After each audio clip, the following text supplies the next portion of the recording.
يصلون على النبي يا أيها الذين آمنوا صلوا عليه وسلموا تسليما اللهم صل وسلم على سيدنا محمد وآله وأصحابه وبارك وسلم صلاة وسلاما عليك يا رسول الله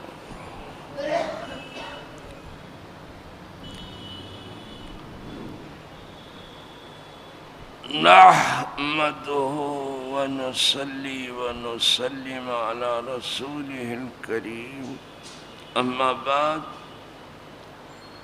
أعوذ بالله من الشيطان الرجيم بسم الله الرحمن الرحيم عن أبي هريرة رضي الله تعالى عنه قال قال رسول الله صلى الله عليه وسلم الإيمان بضع وسبعون شعبة فأفضلها قول لا إله إلا الله وأدناها إماطة الأذى عن الطريق والحياء شعبة من الإيمان متفق علیہ.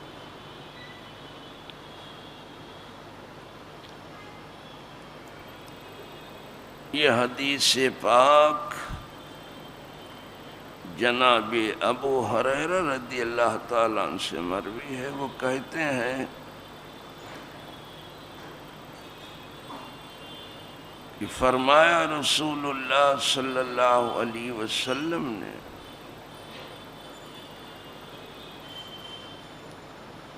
کہ ایمان کی 70 سے کچھ اوپر شاخیں ہیں،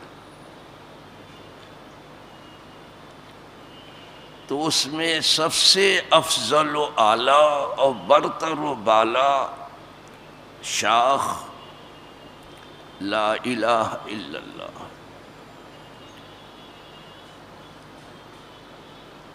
اور اس میں جو قریب ترین شاخ ہے وہ راستے سے تکلیف دہ چیز کا دور کرنا ہے. اور حیا ایمان کا بہت بڑا شعبہ، بہت بڑی شاخ. یہ وہی حدیث پاک ہے جس پر میں مہینوں بولتا رہا، لیکن کسی کو غلط فہمی نہ ہو کہ میں نے مہینوں بول کر کے اس کا حق ادا کر دیا. سالوں اگر بولتا تو کچھ نہ ہو. اب نہ سمجھنا کہ ہم نے سب سن لیا، اب کیا سنیں.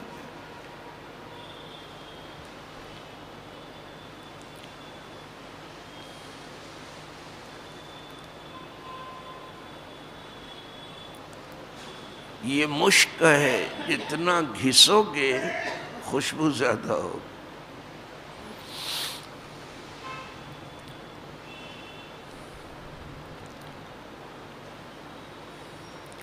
یہ حدیث پاک جناب ابو ہریرہ سے مروی ہے. آپ نے سن تو لیا اس کو، لیکن اگر میں پوچھوں ابھی آپ سے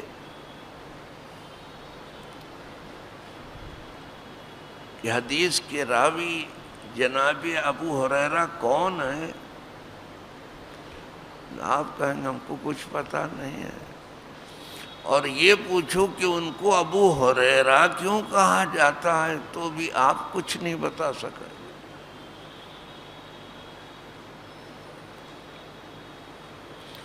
پھر یہ پوچھوں کہ انہوں نے کتنی حدیثیں روایت کی ہیں تو آپ بالکل نہیں بتا سکیں۔ پھر آپ سے پوچھوں کہ بخاری اور مسلم دونوں نے مل کے جو ان کی حدیثیں بیان کی وہ کتنی ہیں تو آپ کچھ نہیں بتا سکیں۔ آپ صفر، آپ کسی غلط فہمی میں نہ ہو۔ پھر کتنی باتوں میں امام بخاری منفرد ہیں آپ کچھ نہیں بتا سکیں گے، کتنی باتوں میں امام مسلم منفرد ہیں آپ کچھ نہیں کہہ سکو گے۔ ارے یہاں تو 2 رکعت پڑھ کے سمجھتے مجھے سب آ گیا، یہاں برسوں سمجھنے کے بعد ہم یہ سمجھتے ہیں کہ ہم کچھ نہیں سمجھتے۔ آپ نے کچھ نہیں سنا اور سمجھتے ہیں کہ ہم کو سب آ گئے، کچھ نہیں آتا، خاک نہیں آتا۔ چلو اب جناب ابو ہریرہ ہی پر آج گفتگو کر لیں تھوڑی سی، کہ راوی ہیں، سب سے زیادہ حدیثیں ابو ہریرہ سے ہی مروی ہیں۔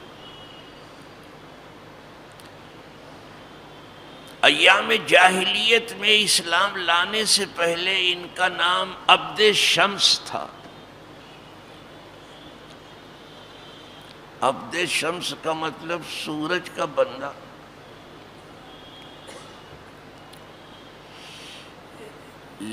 لیکن فتح خیبر کے موقع پر انہوں نے اسلام قبول کیا۔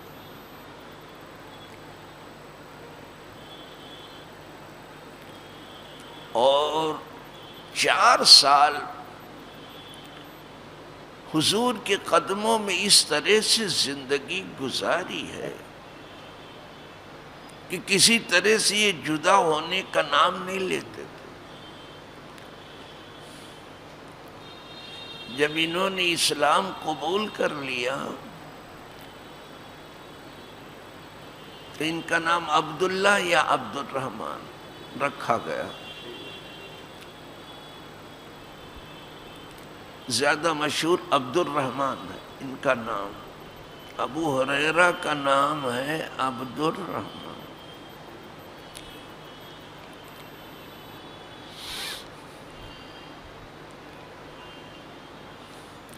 انہوں نے بڑی غریبی میں اور بڑی تنگ دستی میں آنکھ کھولی تھی۔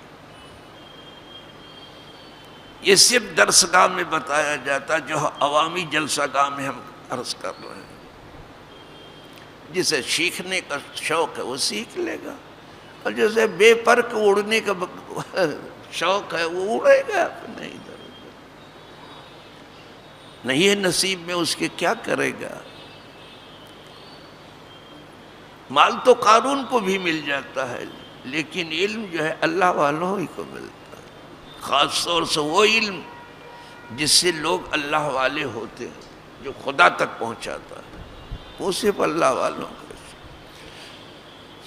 تو کہتے ہیں ہم نے بڑی غریبی میں آنکھ کھولی تھے، وہ بڑے غریبی میں دن گزارے تھے۔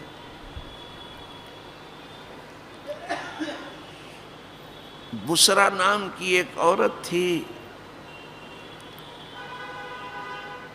اس کے یہاں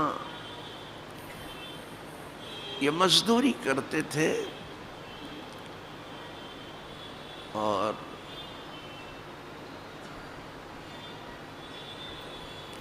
وہاں جو اس کے یہاں خدمات تھی وہ انجام دیتے، لیکن حضور کی خدمت میں جو پہنچ گیا تو وہ خدا تک پہنچ گیا۔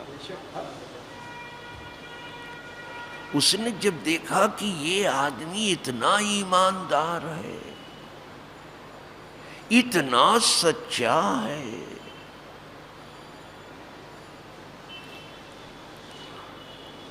اتنا خدا سے ڈرنے والا ہے، تو اس نے نکاح کر لیا ان سے، جس کے ہاں کام کرتے تھے۔ یہ ہے سچائی کی فتح۔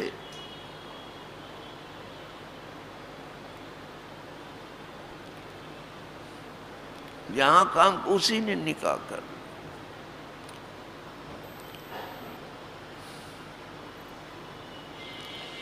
جب انہوں نے اسلام قبول کیا اور حضور کے قدموں میں دن گزارنے لگے تو انہیں اصحاب صفہ میں جگہ ملی. دنیا کی خدمت بھی جم کر کے کرتے تھے اور دین کی خدمت میں بھی پیچھے نہیں ہٹتے تھے.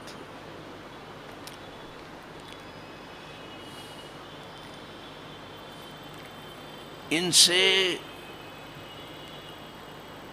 کم و بیش 5374 حدیثیں مروی.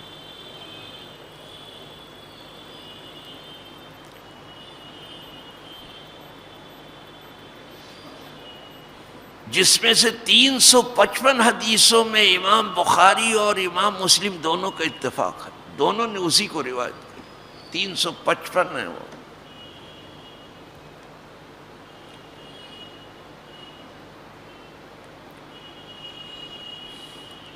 پھر 93 حدیثیں ایسی ہیں جس میں امام بخاری منفرد ہیں. منفرد آپ کی سمجھ میں نہیں آیا. اتنی اسٹرانگ اردو کہاں ہے آپ کی؟ تو میں آپ کی آسانی 93 یعنی 93 حدیثیں ایسی ہیں جو صرف امام بخاری نے روایت کی، امام مسلم نے نہیں. اس کو کہتے ہیں منفرد ہونا. 93 اور 190 حدیثیں ایسی ہیں جس کو امام مسلم نے بیان کیا، امام بخاری نے نہیں، لیکن ہیں امام ابو. تقریباً 800 سے زائد لوگ جناب ابو ہریرہ سے روایت بیان کرتے ہیں. 1 2 نہیں، 800 سے زیادہ. اس میں صحابہ بھی ہیں، تابعین بھی ہیں. کیا کہنا جناب ابو ہریرہ کا حافظہ. اب یہ بھی سن لیجئے کہ ابو ہریرہ کیوں کہا جاتا ہے. جب درسگاہ لگی ہے تو سب سن لیجئے، لیکن کسی طالب علم کو تھکائیے کہ نہیں اور ستائیے کہ نہیں کہ تھوڑا سا سیکھ کے جاؤ تو کسی کے لیے پریشانی کے باعث ہو جاؤ. کچھ لوگ تو تھوڑا سیکھتے ہیں، تھکاتے ہیں زیادہ لوگوں. کہتا ہے تجھ سے زیادہ تو مجھے آتا ہے. یہ سب مت کیجئے کہ کسی عالم کو یا کسی متعلم کو ستائیے گا نہیں، کیونکہ جو چیزیں بتا رہا ہوں سب کو معلوم نہیں ہے. وہ تو علم اس لیے نہیں سیکھنا کسی کو تھکایا جائے اور کسی کو کمزور بنایا جائے، صرف انہیں معلومات کی. ان کو ابو ہریرہ کیوں کہتے ہیں؟ ہرہ عربی زبان میں کہتے ہیں بلی کو. بلی کو کیا کہتے ہیں؟ ہرہ. اور ہریرہ کے معنی چھوٹی بلی. یہ تصغیر ہے، چھوٹی بلی. بلی کی بہت سی نسلیں ہیں. بعض بلیاں بڑی سائز کی ہیں، بعض چھوٹی سائز کی ہیں. ہر چیز میں ہے چھوٹی سائز بڑی. تو انہیں بڑی محبت تھی بلیوں سے. ایک چھوٹی سی بلی تھی، بس اس کو رکھتے تھے اور بڑی محبت کرتے تھے. ایک دن حضور نے دیکھا کہ وہ سب بلی لیے گھوم رہے ہیں. فرمایا یا ابا ہریرہ، اے بلی والے. بس حضور کا فرمانا تھا کہ اے چھوٹی بلی والے. تو یہ نام ان کو اتنا اچھا لگا، کہا بس مجھے یہی کہو جو. حضور نے کہہ دیا میں بلی والا ہی ہوں. صحابہ میں دوسرا کوئی بلی والا نہیں ہے، یہ تنہا ہے. ابو ہریرہ بلی والا، چھوٹی بلی والا.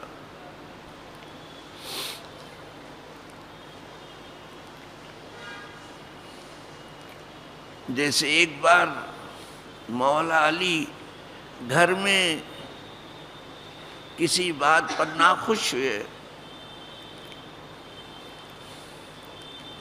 کسی بات پر گھر میں ہوتا ہے کچھ کسی، تو کچھ کہا نہیں لیکن چلے گئے۔ سیدہ فاطمہ کو کچھ کہتے نہیں تھے، کیا کہنا، لیکن کچھ کوئی چیز تھی جس سے ناخوش ہوئے، اور کہیں جا کر کے زمین ہی پر آرام فرمانے لگے۔ جب حضور تشریف لائے فرمایا علی کدھر ہیں؟ تو سیدہ نے عرض کیا حضور وہ کسی بات پر ناخوش ہوئے ہیں تو چلے گئے، مجھے معلوم نہیں کہ کہاں ہیں۔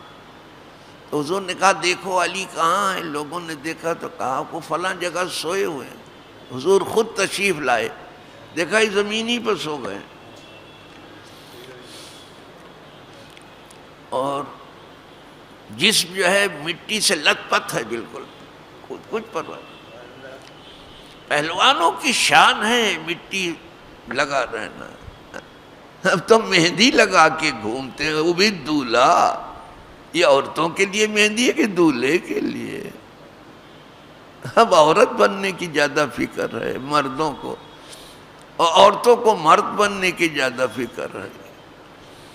اسی لیے عورتیں جو ہیں جینٹس گھڑی لگاتی ہیں، اور مرد جو ہے لیڈیز گھڑی لگاتی ہے۔ یہ کیا، کہیں تو چین ہوتی کسی کو؟ جسے اللہ نے مرد بنا دیا یہ اس کی خوش نصیبی نہیں تھی، جسے عورت بنا دیا اس کی خوش نصیبی نہیں تھی۔ جو بنا دیا سب اچھا بنا دیا، اسی پہ خوش ہونا چاہیے، لیکن بس ایک دوسرے کی طرف پیش رفت۔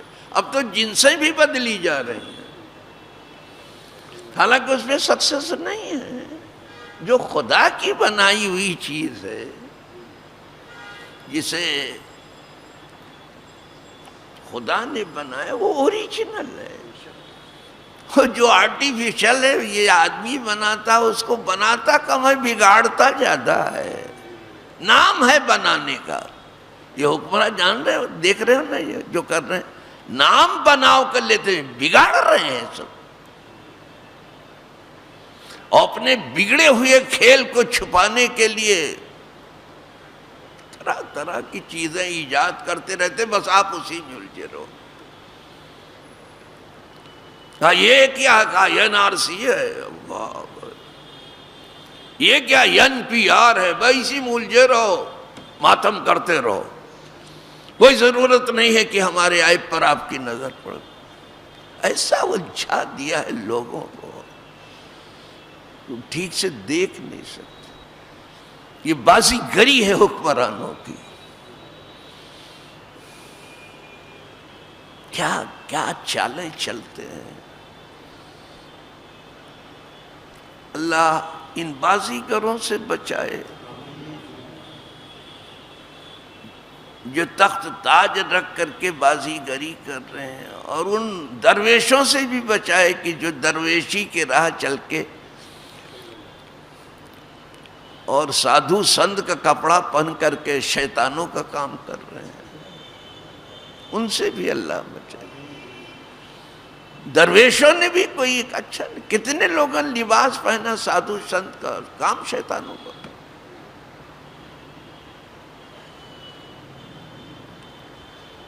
اور جبھی تو عارف رومی ایک جگہ لکھتے ہیں، کار شیطان می کنی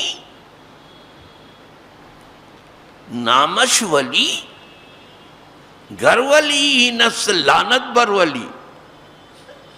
جلال میں آ گئے مولانا روم، فرمایا کام شیطان کا کرتا ہے، نام ولی رکھا ہے، کہا اگر ولی یہی ہے تو ایسے ولی پر لعنت خدا کی۔ کام دیکھا جاتا ہے، نام نہیں دیکھتا۔ کام بتاؤ کہ تمہارا کام انسانوں کا ہے۔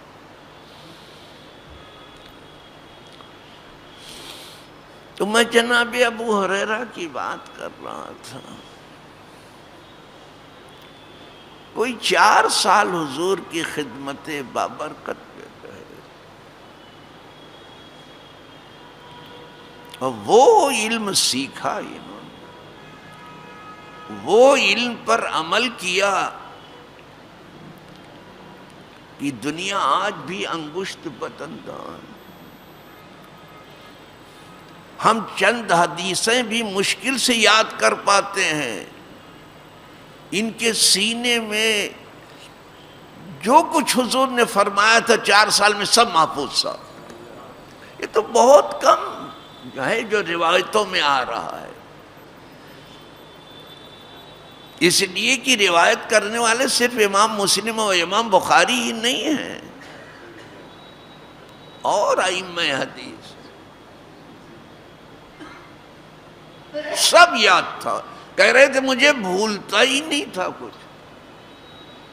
جو حضور سے سن لیتا تھا اسے بھولتا ہی نہیں تھا، اور جو حضور سے سن لیتا تو اس کے سوا کوئی کام کرتا ہی نہیں تھا. یہ ان کی حالت. تو وہ سننے میں بھی یگانہ تھے اور عمل کرنے میں بھی یگانہ تھے. کیا کہیں؟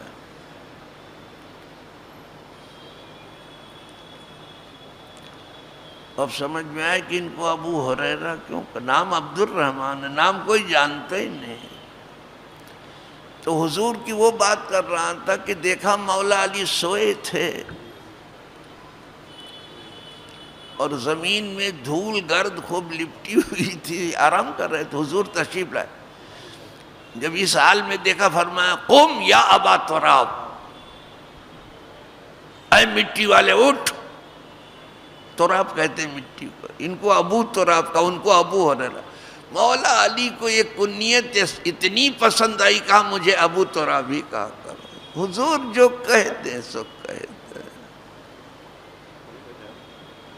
یہ کنیت بہت پسند تھی، ابو تراب. ابو الحسنین بھی ہیں، حضرت حسن کے والد ہیں، حضرت حسین کے والد ہیں، اس لیے ابو الحسن. لیکن ابو تراب حضور نے کہہ دیا تو وہ بہت زیادہ پسند تھا. اب یہی روایت کر رہے ہیں حدیث، ایمان کی 70 سے کچھ اوپر شاخیں ہیں. بدع کا لفظ آتا ہے 3 سے لے کر کے 9 تک. جیسے کہ کلام پاک میں ہے فَلَبِثَ فِي السِّجْنِ بِضْعَ سِنِينَ، تو حضرت یوسف علیہ السلام قید و بند میں رہے چند سال. بدع کا لفظ ہے تو یہ 3 سے لے کے 9 تک بولا جاتا ہے بدع کا لفظ. 1-2 دن نہیں رہے. تو یہاں ایمان کی شاخیں جو ہیں 70 کی کچھ، بعض روایتوں میں 60 ہے. بعض لوگوں نے روایت کی 60 کی، لیکن جناب ابو ہریرہ کہتے ہیں ہم نے جو حضور سے سنا ہے وہ 70 کے اوپر ہے. اور اس پر امام بخاری اور امام مسلم دونوں کے اتفاق بھی ہے. 70 کے اوپر کچھ شاخیں ہیں. سب سے اوپر والی شاخ لا الہ الا اللہ، آدمی کا کہنا لا الہ الا اللہ، سب سے اوپر والی شاخ. جس نے یہ لا الہ الا اللہ کہا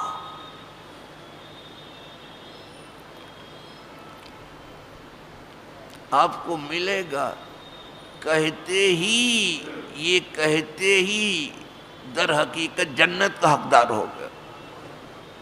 آپ نے کہا لا الہ الا اللہ، جنت کا حقدار. دوسرا کام کیا ہوا؟ جہنم سے آزاد ہوئے. لیکن سچے دل سے کہو، کسی لالچ کی وجہ سے مت پڑھو، کسی ڈر کی وجہ سے مت پڑھو کلمہ. سچے دل سے پڑھو کہ اللہ کے سوا کوئی. اور جس نے آخر وقت یہ پڑھ لیا مرنے سے پہلے گیا جنت میں. اگر یہ کلمہ جنت کا در کھول دیتا ہے، جنت کا، تو کیا دنیا کے دروازے بند رہیں گے؟ کیا دنیا کے دروازے زیادہ آسان ہیں، زیادہ مشکل ہیں جنت سے؟ سب سے زیادہ مشکل جنت میں پہنچنا ہے۔ یہ کلمہ وہ دروازہ کھول دیتا ہے جو بہت مشکل سے کھلتا ہے، بہت نصیب والے کے لیے کھلتا ہے، یہی کلمہ۔ لیکن دل سے پڑھو تو، جبھی تو اقبال کہتا، پھر یاد دلا رہا ہوں کہ چوبی گویم مسلمانم بلرزم، جب میں کہتا ہوں کہ میں مسلمان ہوں تو کانپتا ہوں اور تھر تھراتا ہوں، کپ کپی طاری ہوتی ہے، ڈر لگتا ہے مسلمان کہتے ہوئے۔ کہا کیوں؟ کہا اس لیے کہ جس نے لا الہ کہا اس نے اس بات کا اقرار کر لیا کہ تیرے سوا کوئی عبادت کے لائق نہیں، اب میں کچھ نہیں ہوں، جو تو کچھ فرمائے وہ سب یہ ہے لا الہ پڑھنے کا مطلب۔ کرو اپنی مرضی کو پڑھو لا الہ۔ طبیعت کے کوچے سے نکلتے نہیں اور چاہتے ہیں شریعت میں بھی داخل ہو جائے، کیسے ہو جائیں گے آپ؟ تو کس سرائے طبیعت نمی روی بیروں کجا بکوئے حقیقت گزر توانی کرد۔ جناب ابھی طبیعت کے گلی کوچوں سے باہر نہیں نکلے ہیں، کیا شریعت میں بھی آنکھ کھولنے کا ارادہ ہے کیا؟ پہلے طبیعت سے باہر نکلو۔ ابھی سب اپنے من کی بات کر رہے ہو، تمہارا من کچھ نہیں ہے، تمہاری طبیعت جو حضور کہیں وہ ہے، یہ ہے شریعت کی زندگی۔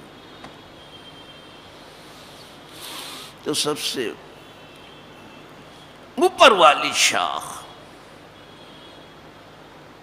اس سے اوپر کچھ نہیں، اوپر والی شاخ لا الہ الا اللہ۔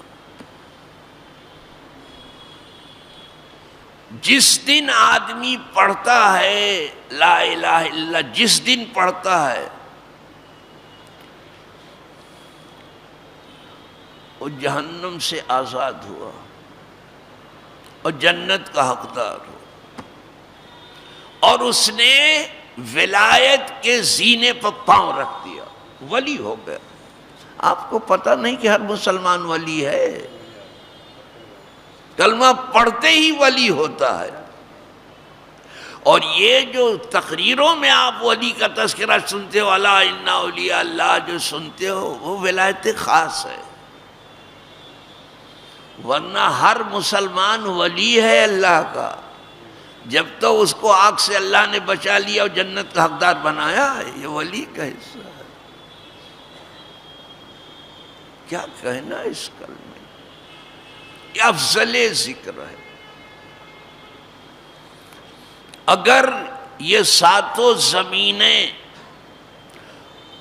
اور ساتوں طبقات آسمانی ایک پلڑے میں رکھ دیے جائیں اور لا الہ دوسرے میں، تو لا الہ بھاری ہے۔ کیا کہنا صاحب،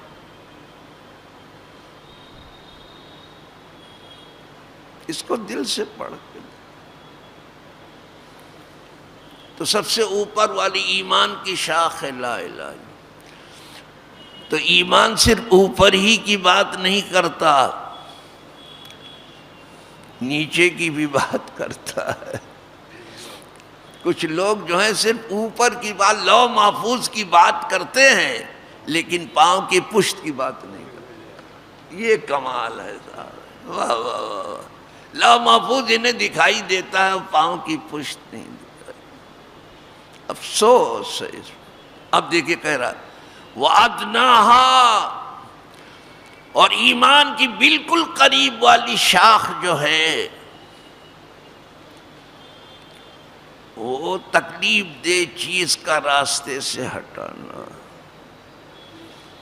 اگر اللہ والا ہونا چاہتے ہو، ایک دم اوپر ہی پہنچنا چاہتے ہو، تو پہلے نیچے والی کو ٹھیک سے پکڑو اور راستے میں پڑی ہوئی جو بھی چیز ہے اس کو ہٹاؤ. ایسے نہیں گزرو کہ رسی پڑی ہے تو پڑی رہے، کیلے کا چھلکا پڑا ہے تو پڑا رہے، اینٹ اور پتھر پڑے ہیں تو پڑے رہے. نو نو نو نو.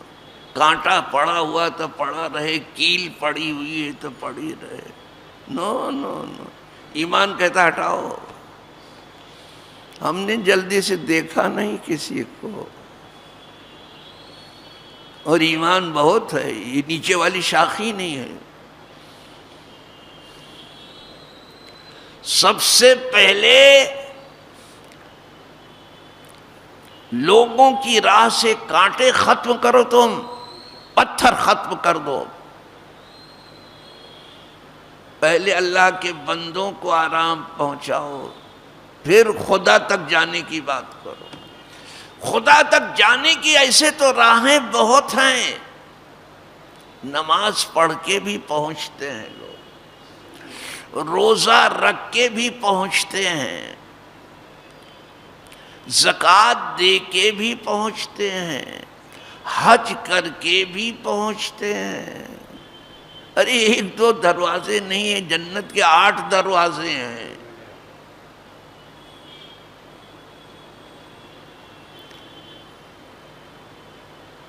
جانے کی راہیں بہت ہے خدا. لیکن اگر کوئی پوچھے کہ خدا تک جانے کی سب سے قریب والی راہ کیا ہے کہ جلدی سے پہنچ جائے، وہ ہے کہ بندوں کی خدمت کرتے ہوئے جاؤ. یہ اللہ والے بیان کرتے. جب میں سبع سنابل شریف پڑھ رہا تھا، جس کو اعلیٰ حضرت لکھتے ہیں کتاب مستطاب، یہ کتاب بارگاہ رسالت میں مقبول ہے، بہت عمدہ لکھا ہے، جو فارسی زبان. پھر ہماری لائبریری سے یہ غائب ہو گئی ہے، تو کسی نے پڑھنے کے لیے لیا ہوگا، تو کبھی کبھی پڑھنے والے پھر ایسا پڑھتے ہیں کہ اپنے ہی پاس رکھ لیتے ہیں. اب کیا کہا جائے، کسی نے لیا ہوگا پڑھنے کے لیے.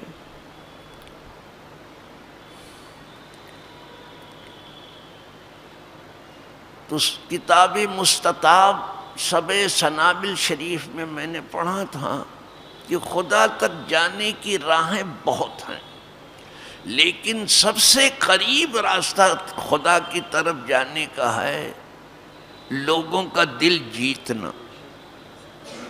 اب وہ شعر جو انہوں نے اس کے بعد نقل کیا، میں پڑھ رہا ہوں، وہ کہتے ہیں راہ بسیارست مردم راہ بسوئے حق ولے. اللہ والوں کے لیے، مرد لوگوں کے لیے خدا تک جانے کی بہت سی راہیں ہیں. راہ نزدیکش، لیکن نزدیک والی راہ کیا ہے، جسے شارٹ کٹ آپ کہتے ہیں. نزدیک والی راہ کیا ہے، راہ نزدیکش دلے مردم بدست آوردنس. لیکن نزدیک والی راہ جو ہے خدا تک پہنچنے کی، کسی کا دل جیتنا ہے. دل توڑنا تو یہ تو کوئی بھی کر سکتا ہے. اگر مرد ہو دل جوڑنے کا کام کرو، ادھر ادھر کی پھیکم پھانک چھوڑو اور دل جوڑنے کا بات کرو. اب میں سنتا ہوں کہ ہر بے پر کی بکنے والے بہت پیدا ہو گئے، نہ ان کا سر ہے کوئی، نہ کچھ پاؤں ہے، ادھر ادھر کی بکتے رہتے ہیں، اور کچھ ہے اس کو بیٹھ کے سنتے رہتے ہو، پڑھتے رہتے. دل جیتو.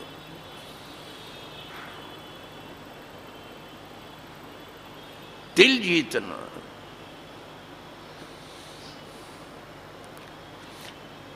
ارے ایک جگہ عارف رومی لکھتے ہیں، یہ لوگ جو حج میں جاتے ہیں یا عمرہ میں جاتے ہیں، اور کچھ لوگ ہیں جو بار بار جاتے ہیں اور آتے ہیں بیچارے. ٹھیک ہے، اللہ مبارک کرے ان کو، یہ جائیں اور آئیں. کچھ لوگ خود بھی جاتے ہیں، دوسروں کو بھی بھیجتے رہتے ہیں، وہ زیادہ خوش نصیب ہیں، اچھے لوگ ہیں، بہت بھلے لوگ ہیں.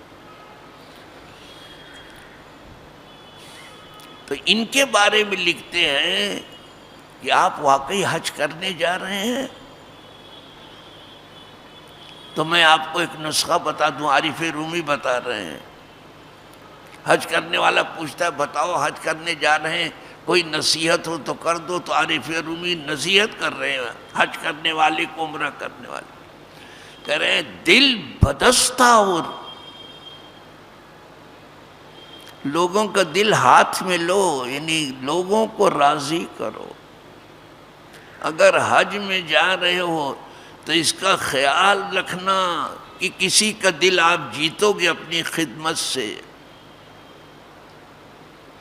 کہا اس سے کیا ہوگا دل جیتنے نے؟ کہا یہ حج اکبر ہو جائے گا.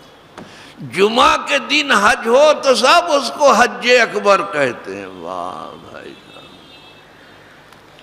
اور دل جیتنے والے کو کبھی ہم نے سنا ہی نہیں کہ وہ کو حج اکبر کہہ رہے ہیں. حج اکبر ہو جائے گا اگر آپ نے حج میں دل جیتنے کی کوشش کی. کوئی پیاسا ہے پانی پلا دیا، کوئی بھوکا ہے کھانا کھلا دیا، کوئی ننگا ہے کپڑا پہنا دیا، کوئی راہ نہیں چل پا رہا ہے راستہ اس کو طے کرا دیا، کوئی بیمار ہے اس کی دوا دارو آپ نے کر دی، کوئی بے سایہ ہے سایہ فراہم کر، کوئی بالکل بے سہارا ہے تھوڑا سہارا دے. کہا دل جیتو کہ یہ حج اکبر ہے.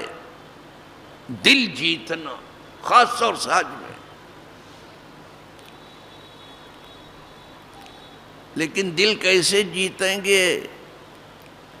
1 ریال خرچہ ہوا، ارے بولے 19 روپے خرچہ ہوگا. یہاں یہ حساب کتاب لگائیں گے، وہاں کیا دل خاک جیتیں گے، وہاں کیا خاک جیتیں گے. جہاں یہ حساب کہ 19 روپے انڈیا کا لگ گیا، 1 ریال 19 روپے کو ہو گیا. اسی پر تو مجھے افسوس ہوتا ہے کہ ملک اتنا بڑا اور سکہ اتنا چھوٹا. یہ حکمراں بتا سکتے ہیں کہ یہ سکہ چھوٹا کیسے ہو گیا؟ یہی بتائیں گے کہ کیسے اسے چھوٹا ہو. اتنے بڑے ملک کا سکہ اتنا چھوٹا ہو گیا. یہ سونے کی چڑیا ہو کر کے، اور اس کے سکے کو خاک کو دھول کے برابر کر دیا گیا. یہ کیا ہوا؟ کیا کیسے ہو گیا؟ یہ دل جیتو وہاں بھی جا کے. اعلی حضرت میں لکھا ہے کہ اگر مقبول حج کرنا ہی ہے آپ کو، لوگ دعا دیتے حج مبرور انشاءاللہ، حج مقبول انشاءاللہ، حج مبرور، حج مبروک کہتے ہیں نا. جاؤ گے حج کرنے کہتے ہیں، خوب سنو گے. اعلی حضرت لکھتے ہیں واقعی حج مبرور کرنا ہے، حج مقبول کرنا ہے تو پھر ہاتھ بڑھاؤ، خیرات و صدقات کرتے چلو، حج مقبول ہو جائے گا. ہاتھ جیب کی طرف جاتا ہی نہیں، مبروک صرف کہنے سے مبروک ہو جائے گا. ہاتھ جاتا ہی نہیں جیب کی طرف. لیکن یہ نہیں کہ سب ایسے ہیں، بعض حاجی ہیں خوب تیار ہو کر، انہیں اپنے کھانے کی فکر نہیں، کھلاتے ہیں. اپنے پہننے کی فکر نہیں ہے، پہناتے ہیں. اپنا غم بھول کے دوسروں کا غم اوڑھتے ہیں. یہ انسان ہے اور اسے انسانیت ہے. دل بدستاور کی حج اکبر. یہ عارف روم ہے. دلوں کو جیتنے کا کام کرو، اس سے تمہارا حج اکبر ہو جائے گا. پھر دوسرے مسلم کمال کا 100,000 کعبہ ایک دل بہتر ہے. سینکڑوں ہزار کعبہ سے ایک مومن کا دل بہتر ہے. آپ کو بڑی حیرت ہوگی، کیا ہے مومن کا دل سینکڑوں ہزار کعبہ سے بہتر. عارف رومی کہہ رہے ہیں کعبہ چومنے کی فکر سب کو ہے، مومن کے دل میں خوشی ڈالنے کی فکر کم لوگوں کو ہے، اسے جانتے ہی نہیں ہے. دوسرے مصرے میں جواب دیتے ہیں کعبہ بنیاد خلیل اکبر است، دل گزرگاہ جلیل اکبر. کعبہ کو اللہ کے خلیل نے بنایا ہو، دل کو حضرت جلیل نے بنایا. دل جیتنے کا کام کرو، جو اصل ہے لوگ اس کو بھولے ہوئے ہیں. اسی لیے جب میں خود بھی حج میں تھا اور میرے ساتھ کچھ احباب بھی تھے بیچارے،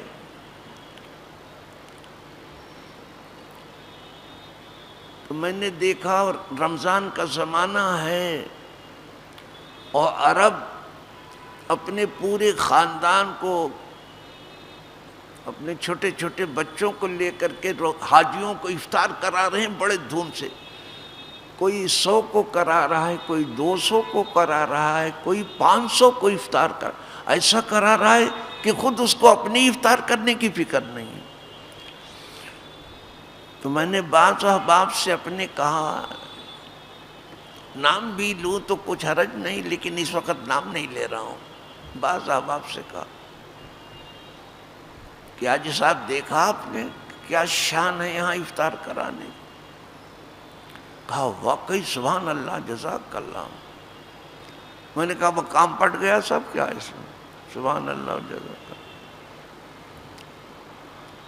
تو انہوں نے کہا حضرت پھر ہم اس سے زیادہ یہاں کیا کر سکتے ہیں، یہاں تو جگہیں بکی ہوئی ہیں سب، کہ اتنے سے یہاں تک فلاں شیخ اپنے دسترخوان کو بچھائے گا، یہاں سے لے کے یہاں تک فلاں شیخ اپنا دسترخوان.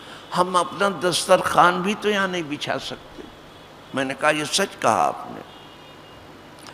کسی اجمی کے لیے کوئی دسترخوان بچھانے کی جگہ واقعی نہیں، 100 عرب پہلے سے لیتے جگہ.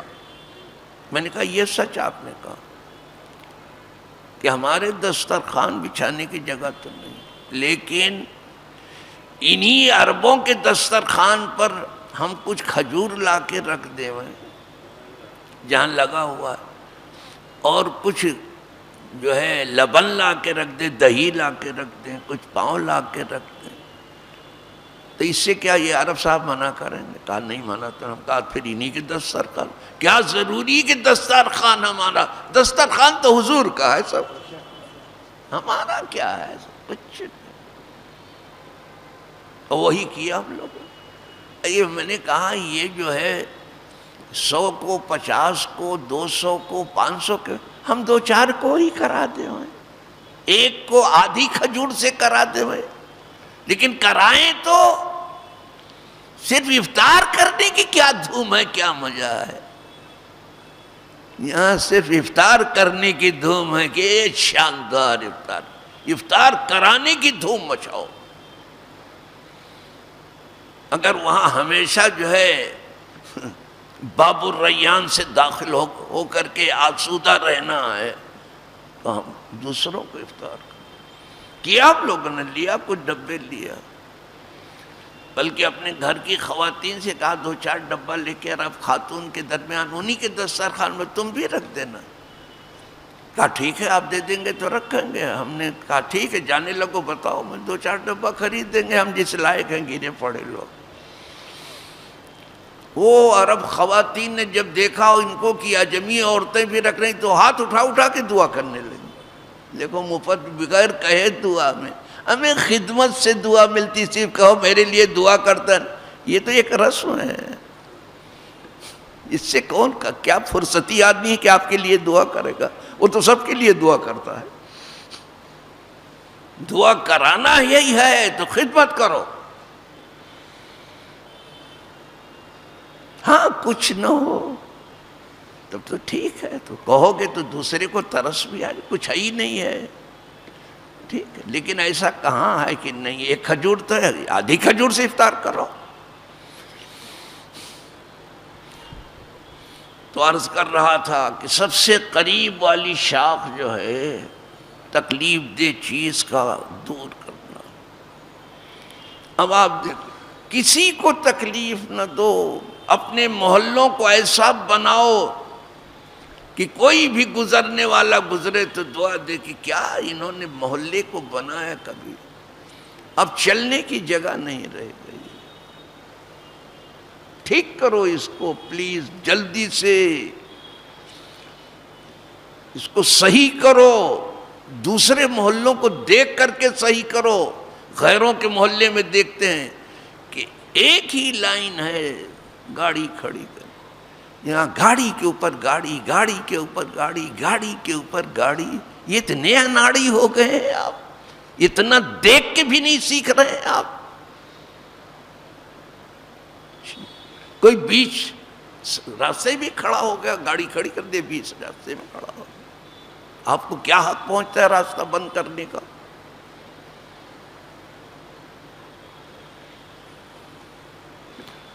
تو تکلیف دہ چیز کا راستے سے ہٹانا.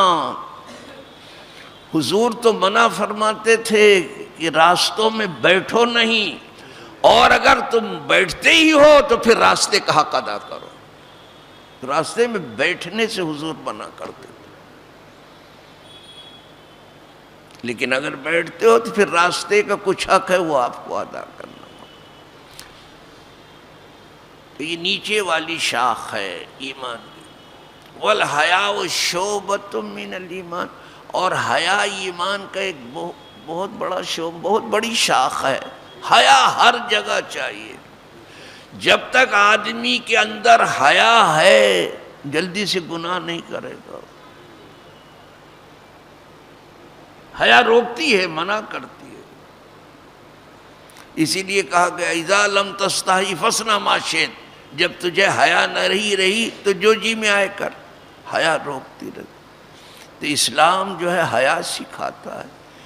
ایک صاحب اپنے بھائی کو بڑی نصیحت کر رہے تھے، آپ کو اتنی حیا نہیں کرنی چاہیے، اپنے بھائی کو کہہ رہے تھے. سرکار نے فرمایا چھوڑو اس کو، مت کرو. اس کو کیا سکھا رہے ہو تم کہ حیا مت کرو؟ حیا زینت ہے انسان کی، زیور ہے، بہترین زیور حیا ہے. جب تک حیا ہے جلدی سے کوئی گناہ نہیں کرے گا. اور جب حیا جاتی رہی تو جو جی میں آئے. بے حیا باش ہر چہ خواہی کن، بے حیا ہو گئے جو جی میں آئے وہ کرو. اب بے حیاؤں کی ڈفلی ہے، بے حیاؤں کا راگ ہے. اللہ اس ڈفلی سے بھی بچائے، اس راگ سے. وآخر دعوانا ان الحمد للہ رب العالمین. الفاتحہ.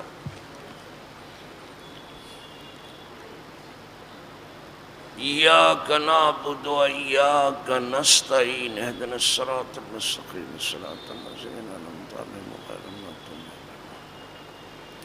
ان اللہ ملائکتہ یصلون علی النبی یا ایھا الذین آمنوا صلوا علیہ وسلموا تسلیما. اللہم صل وسلم علی سیدنا محمد وآلہ وأصحابہ وبارک وسلم صلاة و سلام علیک. سبحان ربک رب العزت عما یصفون وسلام علی المرسلین.